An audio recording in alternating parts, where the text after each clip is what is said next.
Agree to disagree. Hindi films are made for the global market. In 1996, you organized Michael Jackson's concert, which my dad saw. And then in 2024, you organized Coldplay's concert, which I saw.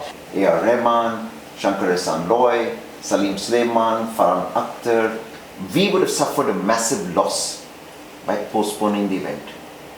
Some build brands, others build legacies, but Mr. Sabbas Joseph builds world.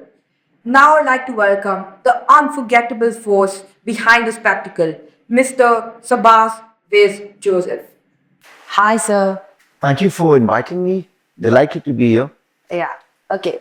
I agree to disagree. Okay, so I'll start off. So we all know that Wizcraft is one of the world's largest, biggest, and most respected event companies of all time. But all big successful things have start points. So how did Wizcraft start? Was there a lot of hustle? Was there a lot of blood, sweat, and tears put in to make it so successful? This stuff started to some extent by accident. That's the truth. I met my two partners, Viz Andre Kimmins and Viz Virav Sarkari, in 1985-86.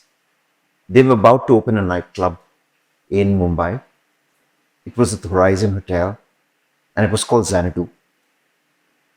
And whilst they were getting ready to launch that club, they met me because they wanted to meet a journalist and wanted somebody to write about them, give them some PR coverage, etc., etc. And one thing led to another. Of course, we did not just one story. I introduced them to a whole bunch of my friends in the media. And all of them supported the launch of Xanadu, new idea, completely different, challenging concept. And it rocked. The place rocked, they rocked. And we did a whole bunch of promotional events at the club. A masquerade ball, a Valentine's Day ball, an All India Dance Championships, a global world dancing championships. And in that process, we discovered that to organize any of these events, there's no facility available. Anything you want to do, you start from scratch. There was no facility to get you your licenses, nobody to advise you on sound, on lighting, on video, and even a stage. So you literally depended on some decorator to do your lighting or your generators or your power supply. You looked at a decorator to put up your stage, and there was somebody who was painting what would go on the backdrop. It was a different era. And truth is this, that gave us an idea. We said, why can't we start a facility or an agency to provide A to Z in entertainment? And that A to Z in entertainment was a magic show, a juggler for a birthday party. Maybe it's a guitarist, maybe it's a singer, maybe it's a hostess to organize games, like a games host. And maybe one day we'll even organize a massive rock show. It was 1988. You could think of a rock show as being the largest event that you'd organize. Yeah. Within weeks, we were providing a juggler, we were providing a magic show to some of our friends. And we had also organized one of the biggest rock shows. The rock show was called Conga Beat Contest. We brought in 8 bands from across the country to drive-in theatre. If you live in Mumbai, that's the same area now occupied by Geo World, the Maker Max City complex, etc. And we had these bands out there. One of those bands was from Chinmay. And I believe our beloved A.R. Rahman was the keyboardist on that. We organized one of our first shows in Xanadu. It was the launch of Zeds. In that show, We had multiple dancers, multiple choreographers, we had models, all kinds of artists. Yeah.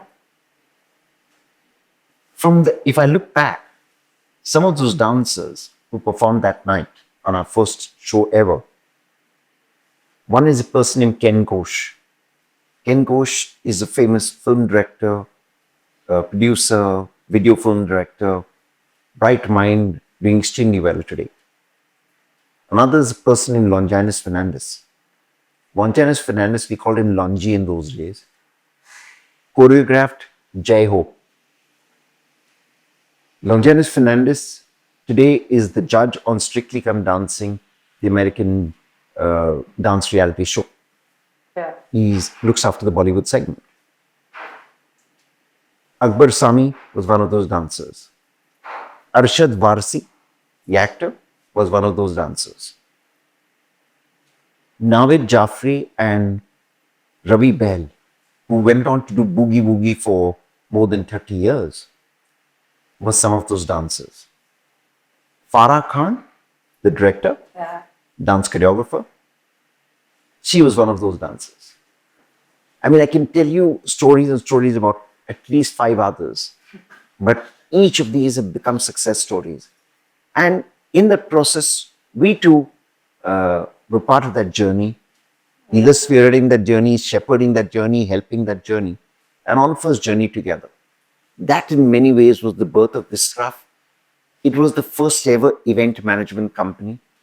At that time, the concept of event management did not exist. Yeah. It was referred to as show organizing, orchestra management, whatever else. And event management was born in 1988 in a formal way with the birth of Wizcraft. So, did we know that event management is going to be such a massive success story? No, we didn't.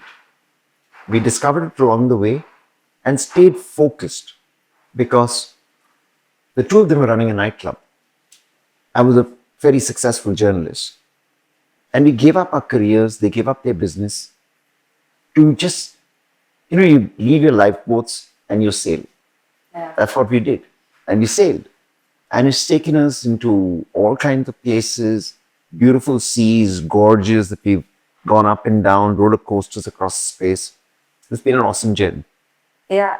So basically, people who didn't know, they didn't know what to do. They don't know from where do I get this, where do I get this. So you basically give them like steps on how to do it really easily. You basically give them like a straight path on what to do. We discovered that path and we shared that journey with others. So if you look across the event management industry today, maybe 30 to 50% of the companies that exist either have come out of ex-Vizes or they're companies that are born out of companies of ex-Vizes. So it's a journey. And I think all of us are part of this journey, discovering a new world, creating a new world, and believing in tomorrow. Okay. Okay. So now coming to my next question. So I'm genuinely intrigued by IVA. It's such a bold and visionary move to take Indian Bollywood across the globe. You took it to places like US, Dubai, Abu Dhabi, Canada, Malaysia. So how did you really get this idea of getting know that there's so much potential in IFA and taking it across the globe? From 1988-89, when we started Wizcraft, till 2000, Wizcraft organized the Filmfare Awards and the Femina Miss India event. So almost 10, 11 years we were working for the Times of India group, creating, building, working together to be able to create the success story that Filmfare, Femina Miss India are. And during those years, Aishwarya Rai became Miss World, Sushmita Sen, Miss Universe, Diana Hayden, Miss World, Priyanka Chopra, Miss World, Lara Datta, Miss Universe, Dia Mirza, Miss Asia Pacific. I mean, there are success stories, Yukta Mukhi. I can name a few others, all of whom won and created global stories. So we looked at that example and that idiom to be able to take Indian cinema to the world, and IFA became that vehicle. If you look back, today, Hindi films are made for the global market. Today, almost 30% of the revenue that Indian cinema earns comes from international markets. And the key markets from which this revenue comes from are the markets where IFA has been to. So, like you said, you've been to the US, been to the UK, been to Netherlands, you've been to Canada, you've been to Sri Lanka and Dubai and Abu Dhabi and Singapore and Malaysia and Hong Kong and Macau. The truth is this, that we go where the opportunity exists. We go where the opportunity exists to hold a flag for India, to hold a torch for Indian cinema, and to celebrate our culture, our people, our country on the global stage. Yeah. So now I'll put you on this spot. So as you said, you basically organized IFA in multiple different places. But last year you held IFA in Rajasthan. So how do you compare working in Rajasthan to other places in the world? I will say working in India is normally very, very difficult compared to most other countries. But Rajasthan was a dream. Very rarely you have the leadership of a state, leadership of the country aligned and aligned with purpose. We experienced that in Rajasthan. The political leaders, the CM and deputy CM, the bureaucrats who we dealt with, all were really aligned and they worked with us like one team. We are blessed to have leadership like that. That's all I'll say. And it was a dream come true experience. We succeeded not because we were brilliant, we succeeded because we worked together. And we never missed being somewhere else in the world last year. And it was really the first time IFA weekend was held in India. The only other time it was held in Mumbai, but not as a weekend. Stars lived in their houses and came to the show and went back because it was COVID times.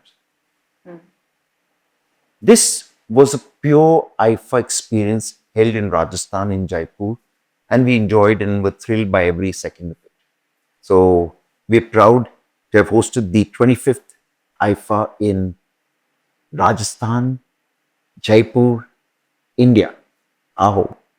Yes, sir. So if a student like me wanted to join and be a part of an event management company, what are some skills do you think they should learn? Maybe do you think they should learn soft skills like communication or leadership, or maybe some skills like tech, design, or art?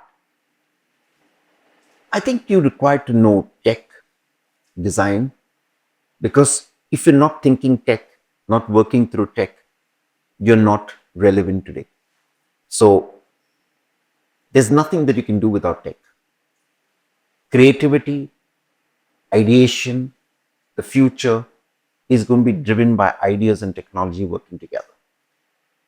Skills like communication, being able to speak correctly, write correctly, dream correctly, film correctly, dance, understand culture, understand politics, understand finance, understand management, understand law.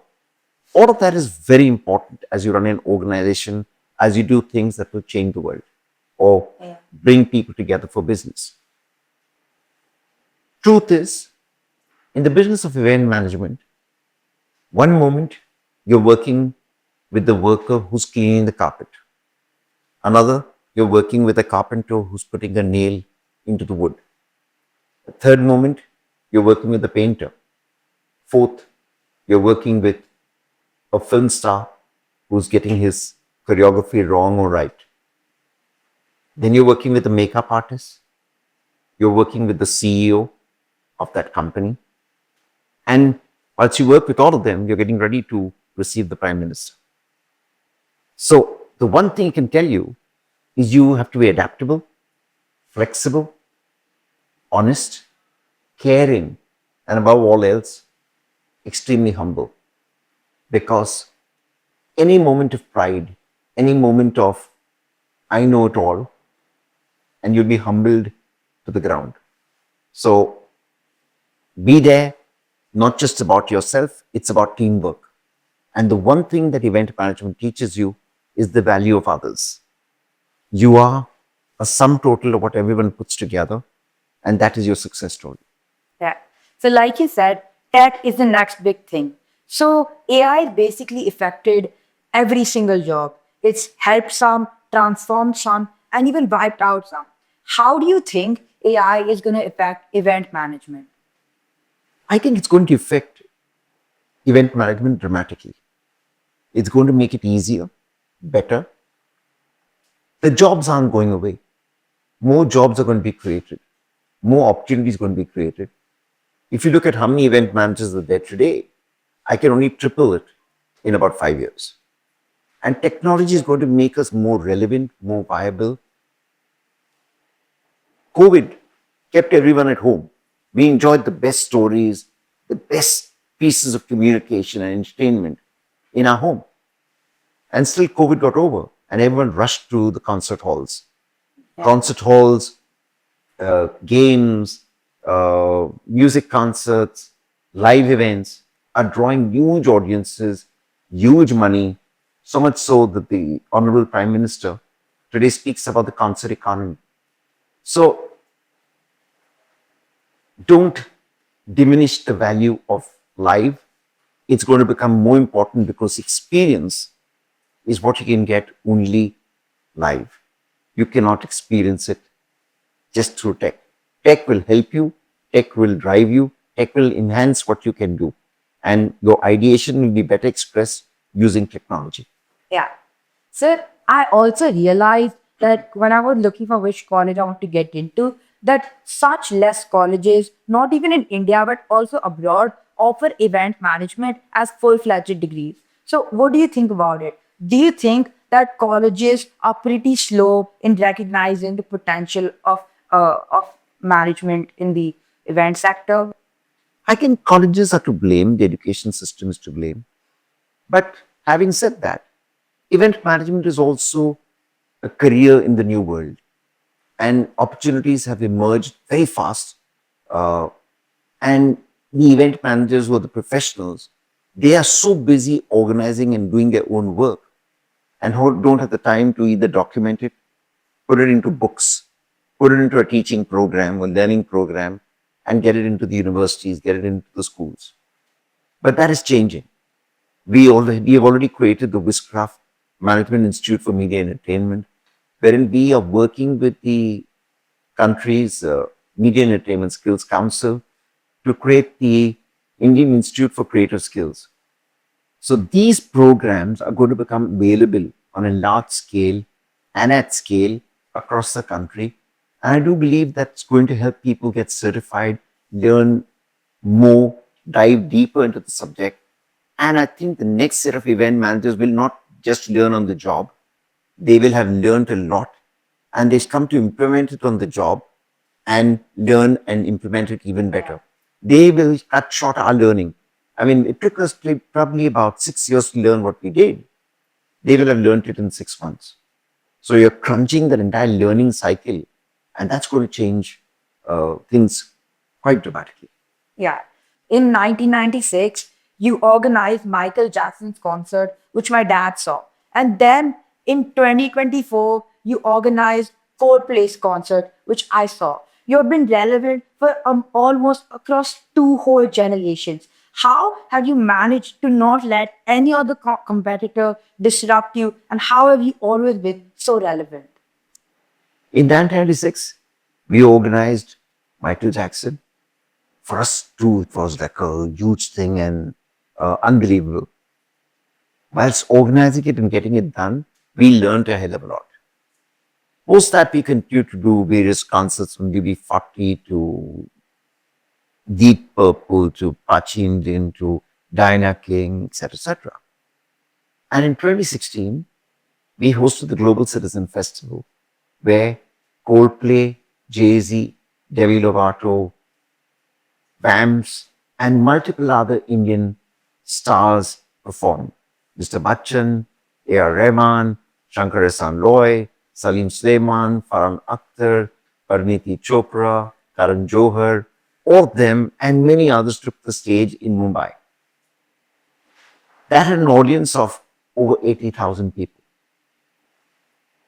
We started at 1 o'clock in the afternoon and we finished at about 11:30 at night. It was the most incredible experience that I have ever seen, where at 1 o'clock in the afternoon, you had 60,000 people in that stadium. It wasn't a stadium, it was a massive ground. 8 grounds were combined into one in BKC. And how you stayed relevant, that's your real question. I think you have to keep listening to what the environment is telling you. You need to keep adapting and you have to keep learning. In learning from everyone around, like today I'm in this podcast with you. I can't tell you how much I've learned. How to stay focused, how to prepare for an interview like this, and actually be ready to be able to give up your best. And I love that about you. And I think that's something we would like to mirror. And we think in some ways we've tried to mirror it. And we've learned from people around, we've listened to what is possible, and we've gone to create the impossible. And that's the only way I think we've been relevant. Yeah. So basically, every time you basically wanted to improve and make it one step further. So can you give me one example of how you have done so? I think I would say this to everyone. If you want to be the smartest person in the room, hire people who are smarter than you. And I think we succeeded because of our teamwork. And I personally believe I've succeeded because of my business partners and our leadership and the competition around. Because the competition around has been collaborators. They've collaborated with us to improve and help us get better. So, yes, that's the only example I can give you. Wherein, if you look at IFA, we worked on Filmfare. We learned it. We went on to create IFA, and we went on going from across the world, across countries. We covered 14 different countries, 19 different cities, and we've done 25 IFAs. Yeah. Think of every year it's a new IFA. It's a new country, starting from scratch. The learnings you get from each market, each culture, because you can't go there and say, I am IFA, I will do exactly what I want. No, you have to go there, learn from their culture and mirror it and find common points where you can work together and fuse together to create a new experience. And in doing so, you gain so many more million in audience. So every year, IFA adds maybe 10 or 20 or 30 million people more to the IFA viewership. And that's how IFA has grown. Whereas others who were well ahead of us at one point have receded in importance or value only because they're not listening to the world. They're not adapting, not changing. They're stuck in one groove, which is nice. That's their way of looking at life. We're very happy doing it differently, struggling every year, blood, sweat, and tears that you spoke about. It is every year, every moment, all the time. So there's no such thing as a holiday. There's only one thing that every day is your workday. Yeah. So you basically only have to adapt and see what the market tells you and change according to that. Be ready to learn. Be ready to listen. And you'll get there. So, as an audience, they only see the glitz and glamour on what's happening. But what really goes to the backstage is a whole different story. Can you tell us that whole different story? You should wear a GoPro and travel across the backstage. You'll see people running around. You'll see people sweating. You'll see people crying. You'll see people so stressed out, even if they've got to go for 1 minute onto stage. Everyone is a bundle of nerves because everyone is priming themselves to do their best. There is no retakes or there are no retakes in an event. So every moment is your only moment. And everyone is really tense. 1. 2, people are calming each other. People are holding hands. People are supporting each other. There's an artist, however big the artist is, the person standing in the wings, waiting for his or her moment. Okay, so they go absolutely on time, they're relevant, the track plays on time. We'll let so and so thing touch up my face, do this, do that. And every person wants to do their best. You'll see that. You'll see it like a race. Just before the gun goes into the air saying, go, start. Like that, everyone is on edge. And it is not because they are nervous. It's not because they are irritating or they're irritable or they're egoistic. No, it is because everyone wants to do their best. And I think it's a fantastic picture of human energy and human endeavor. Yeah. So you've met multiple people across your journey, from Shah Rukh Khan to Coldplay to even Obama. Who is one person that you shared the best experiences with? I think the moment that I remember always is a moment when we were doing the IFA Awards in Johannesburg. And Walter Sisulu, who is referred to as Tata in South Africa, he's the father of their nation. He's the man who inspired Nelson Mandela. He passed away. And along with our beloved Ms. Amitabh Bachchan, who was our IFA brand ambassador, and the Indian ambassador, Shiv Mukherjee, we went to pay our respects.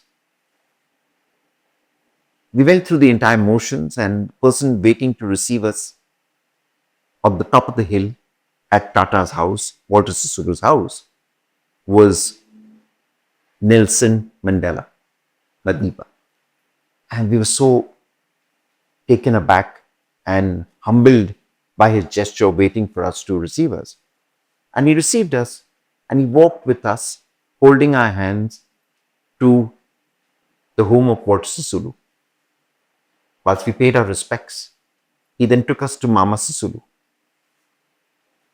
Walter Sisulu's beloved wife, who is referred to as Mama. Tata as father, Mama as mother.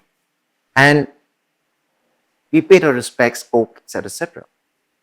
And there's a lady who was the High Commissioner of South Africa in India. Her name is Masha Bani. She went on to become the Foreign Minister of South Africa. She told Mama, said, you know, Mama, they're here from India and they're doing this beautiful film awards event tomorrow. And they're worried because they would like to postpone the event because it is Tata's funeral. And if it is Tata's funeral, they think it will disrespect Tata's memory, and they don't want to do that. What do you think? And Mama Sisulu was probably in her late 70s or 80s. I would not remember that. She looked around and said, why? If you are celebrating India, you're celebrating Tata's life. When you celebrate India, you celebrate culture, you celebrate a relationship, you will be celebrating Tata's life. Please go ahead and do it. And she went on to say, Mac, Nadiba, etc., you all should go to the event and celebrate Tata. Tata would love it. I am very happy. And believe it or not, I got goosebumps when talking to you. That moment changed everything. In her moment of grief, Mama Sisulu remembered that we would have suffered a massive loss by postponing the event. She realized that we would struggle to do the event once again. And people had come from across the world to Johannesburg for this event. And she said that you must go ahead. My sorrow is not sorrow, it will become a celebration. And she made it easier. She wasn't a president, she wasn't a prime minister, she wasn't anything. She was just one more human being who cared about others. The memory and the impact that she left for me was far greater than many others who I've met. So I'm happy to share that with you. Thanks, sir. So now coming to our last question. So what's the next big event happening in India? Who's the next big global superstar? India has now become the stage for multiple global superstars. So you'll have Travis Scott here. Yeah. You will have Ed Sheeran here. You will soon have Enrique Iglesias here. I do hope they continue to come. I think the real big superstar that's coming in is the greatest of all time, Lionel Messi. Oh. And he's coming here in December. December 13, 14, 15. He's traveling across Kolkata, Ahmedabad, Mumbai, and Delhi. And all that I can say is that he's going to kick a ball that's going to create such a huge impact across India, across every child whose dream is sports. He will ignite a flame that will go on forever. Yeah. Okay, sir. So now coming to the most interesting part of my podcast, agree to disagree. You can either agree, disagree, or we can agree to disagree. Everything. Okay, sir. So now coming to my first question. Event management is more about creativity than anything else. Agree?